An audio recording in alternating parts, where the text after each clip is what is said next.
হচ্ছে। একটি সুনির্দিষ্ট মতাদর্শের লোকেরা প্রমাণ করার চেষ্টা করছে যে এটা ধর্মীয় সংঘাত।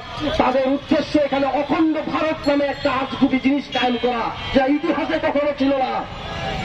আমরা বলে দিতে চাই, 24-এর গণঅভ্যুত্থানে হৃদয় তরুণা, দীপ্ত দে, তারা ভারতীয় আধিপত্যের এজেন্ডার বিরুদ্ধে রাস্তায় নেমে জীবন দিয়েছেন। আমাদের হিন্দু ভাইয়েরা, বৌদ্ধ খ্রিস্টান ভাইয়েরা রাস্তায় নেমে এসেছেন।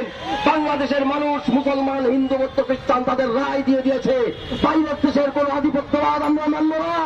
আমরা একত্রিত হয়ে আমাদের পূর্বপুরুষদের লড়াইয়ের ইতিহাসকে অনুপ্রেরণা হিসেবে সামনে রেখে আমরা যে কোনো আধিপত্যবাদ, যে কোনো সাম্রাজ্যবাদ রুখে দেব।